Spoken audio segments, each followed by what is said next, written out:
সারা পৃথিবীতে ইসলামী রাষ্ট্র কায়েম হয়ে গেল, খেলাফত কায়েম হয়ে গেল, আল্লাহর সাথে আমার সম্পর্ক হইল না, তার কোনো লাভ আছে? সবাই সব পেয়ে গেল, সব হয়ে গেল, শুধু আল্লাহর সাথে আমার আমার যে সম্পর্কটা আল্লাহর সাথে, ওই সম্পর্কটা আমি বানাইতে পারলাম না। এটা দিয়ে লাভ হলো না, তাই না? ওই যে বলে না যে মিষ্টি, অনেক মিষ্টি, একজন লোক কোনোদিন মিষ্টি খায় নাই, তো সে তো বলেই যাচ্ছে যে হ্যাঁ অনেক মিষ্টি, অনেক মিষ্টি, অনেক মিষ্টি, কি সে খায় নাই কখন? তাহলে সে কি বুঝতে পারলো জিনিসটা আসলে কি, আসলে কেমন মিষ্টি সেটা? তেজন ভাই, আমার কথা হচ্ছে এটা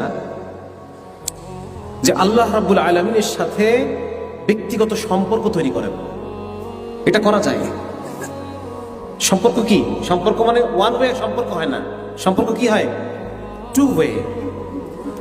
প্রতিটা মুহূর্তে মুহূর্তে আমি অনুভব করতে পারবো যে আল্লাহ আমার সাথে আছেন।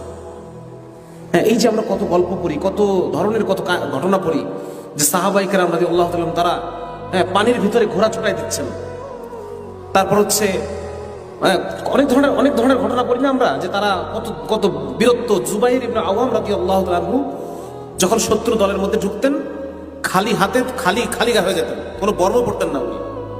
ঘোড়ার পিঠে চড়তেন, দুই হাতে দুটো তরবারি নিতেন, আর ঘোরাইতে ঘোরাইতে শত্রুর মধ্যে ঢুকতেন, আবার ওইভাবে শত্রুর মধ্যে থেকে বেরোয় চলে আসতেন। তো এই যে এগুলো সম্ভব কখন হবে? যখন আল্লাহর সাথে আমার সম্পর্ক হবে, ঠিক না? আমি যখন অন্তরে প্রতিটা লোমকূপ থেকে আমি বিশ্বাস করবো যে আমার সাথে আল্লাহ আছে, এটা তখন সম্ভব, আদারওয়াইজ এটা সম্ভব না। আর নাহলে পরে তখন যুদ্ধের ময়দানে তখন মনে পড়বে, বাচ্চার চেহারা মনে আসবে, স্ত্রীর চেহারা মনে আসবে। হ্যাঁ, শয়তান তো ওয়াসওয়াসা দেয়, সবচেয়ে বেশি ওয়াসওয়াসা দেয় জিহাদের ময়দানে। এই জন্য যখন আমরা দিনের কোনো কাজ করতে যাব, তখন যে ওয়াসওয়াসাটা আসে, ওইটা ওভারকাম করার একমাত্র উপায় যদি আল্লাহ রাব্বুল আলামিনের সাথে আমার ব্যক্তিগত সম্পর্ক তৈরি হয়। এই জন্য এটা আমি খুব জোর দিতে চাই, যারা দাওয়াতের, আপনারা যারা দায়ী হবেন, আপনারা যারা এই উম্মতের মধ্যে দ্বীনি বিপ্লবের চেতনার জন্য কাজ করবেন, ইসলামী শরিয়াকে দুনিয়াতে আবার ফিরে আনার জন্য কাজ করবেন, সবার আগে আপনাদের জন্য প্রয়োজন হবে আল্লাহ রাব্বুল আলামিনের সাথে ব্যক্তিগত সম্পর্ক। এই কথাটা আমাদের ব্র্যাকেটে থেকে যাচ্ছে, আমরা এই কথাটা বলতে পারতেছি না। অনেক কিছু বলতেছি, বুদ্ধিভিত্তিক আলোচনা হচ্ছে, দিক নির্দেশনা আসতেছে, কিন্তু এই কথাগুলো আসতেছে না। এই কথাগুলো আসতে হবে, এই কথাগুলো আলোচনা করতে হবে। আপনার হাত ধরে যে লোকগুলো দ্বীনের পথে আসবে, সবার আগে রাসূলুল্লাহ সাল্লাল্লাহু আলাইহি ওয়াসাল্লাম কি করতেন? সাহাবায়ে কেরামের সাথে আল্লাহর সম্পর্ক করাই দিতেন।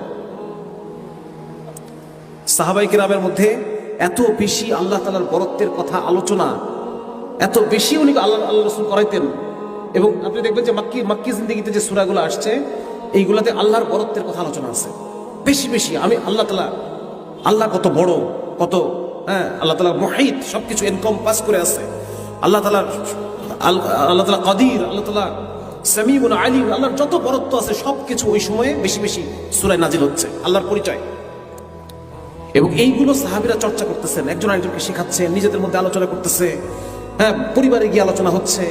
এই কথাগুলো ভেঙে ভেঙে, আল্লাহর পরিচয়গুলোকে ভেঙে ভেঙে আলোচনা করতেছেন তারা। এবং এগুলো বলার দ্বারা তাদের অন্তরের মধ্যে কি আসতেছে? আল্লাহর পরিচয়, মারিফাত। কোরআনের মধ্যে আল্লাহ তাআলা বলতেছেন, ওমা খালাকতুল জিন্না ওয়াল ইনসা ইল্লা লিয়াবুদুন। ইবনে আব্বাস রাদিয়াল্লাহু তাআলা লিয়াবুদুনের তাফসীর করতেছেন লিয়ারিফুন, আল্লাহকে চেনা। যাকে চিনবো তার ইবাদত করতে পারবো, তার গোলামি করব। যাকে চিনবো না তার গোলামি করব? যাকে চিনি না তার গোলামি তো করবো না। সুতরাং আল্লাহ রাব্বুল আলামিনের পরিপূর্ণ গোলামির জন্য তাকে পরিপূর্ণ রূপে চেনা দরকার, ঠিক না? চেনা দরকার।